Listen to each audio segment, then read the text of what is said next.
These 5 tips are guaranteed to help you be more productive whilst using Gmail. So let's crack on with the first tip. If you want to quickly gain access to the archive, delete, markers read and snooze controls when you hover over an email, then you need to turn on hover actions. You'll know if you've got them turned on already, as you'll see the icons appear over on the right hand side whenever you hover over an email, like this. If you can't see them, then you'll need to enable them in your settings. Click on the cogwheel in the top right corner here, then click See All Settings. And in the top half of the screen, you'll see a section called Hover Actions. Just tick the button next to Enable Hover Actions and this will switch them on. Then just remember to scroll right the way down to the bottom and click Save Changes. And you can now archive, delete, mark as read and snooze each email just from clicking the corresponding icon when you hover over it. Moving on to tip number 2, and this is handy for when you have an email ready to go but you don't want to send it just yet. Instead of hitting send, click on the drop down arrow to the right of the send button and you'll see schedule send. This opens up a few preset time options that you can quickly choose, or you've also got the option of selecting the date and time and you can choose your own. Just choose the date from the calendar here, put in a time here and then click schedule send.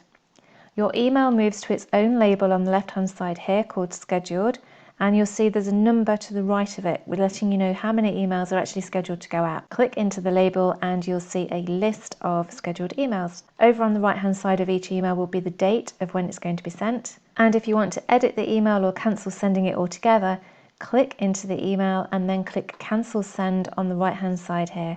This brings the email back into draft mode and you can then make your changes to it, send it straight away, discard it, or you can go through scheduling a different time to send it again. My next tip is if you want to quickly create a task from an email, there's a couple of different ways to do this. So a quick way is to right click on the email and then click add to tasks.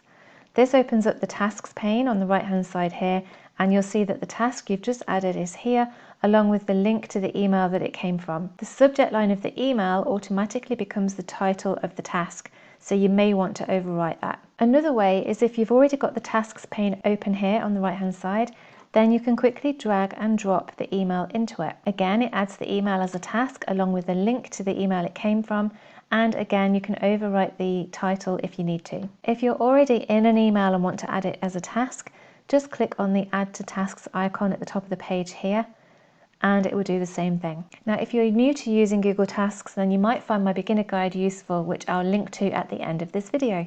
Moving on to my next tip, and it's archiving emails. So archiving emails is a handy way of cleaning up your inbox without deleting them.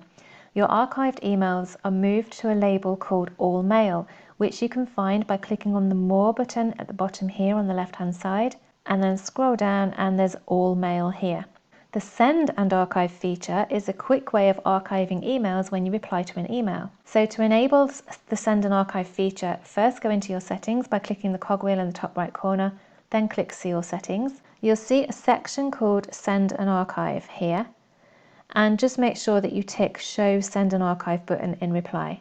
And don't forget to scroll down to the bottom of the page to save the changes. So now when you reply to an email, you'll see that there is a blue Send and Archive button to the left of the usual Send button. Click on Send and Archive and the email will automatically move to any label that you've given it, as well as the All Mail label. A couple of things to note is that archived emails will return to your inbox whenever someone replies to them.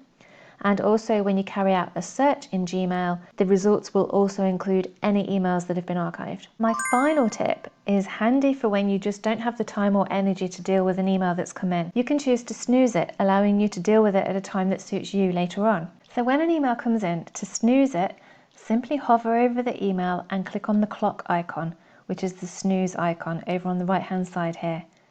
If you don't have these icons, then go back to my tip number 1 to see how to enable hover actions. Another way of snoozing the email is to check the box to the left of the email and then click on the clock icon, the snooze icon, at the top of the page here. If you've actually already opened the email and want to snooze it, again, just click on the snooze icon, which is the clock at the top of the page here. So once you click on snooze, it brings up some date and time options for you to quickly pick.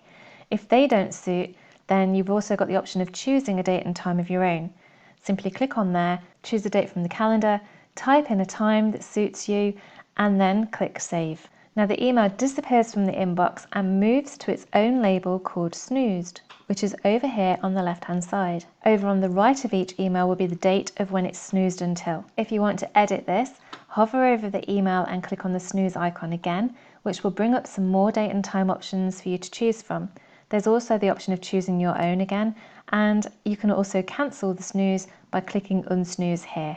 If you click into the email itself, there's also the option of unsnoozing it by clicking the button here in the top right corner. Or you can also click the snooze icon at the top of the page here to bring up the same options as before. Once you unsnooze an email, it goes back to the original location.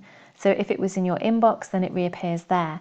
If you've got filters set up and it was originally in its own specific label, then that's where it will return to. And job done. There are so many different features and settings in Gmail to help with your productivity, so it's well worth going into your settings and taking a look through everything. Here are 5 to get you started. Now, as I mentioned earlier, if you want to use a simple, no-frills, free task manager that works seamlessly with your Google Calendar and Gmail, then watch this video next where I show you step-by-step how to use Google Tasks. Let me know in the comments below which is your favourite Gmail tip from this video, and I'll see you in the next one.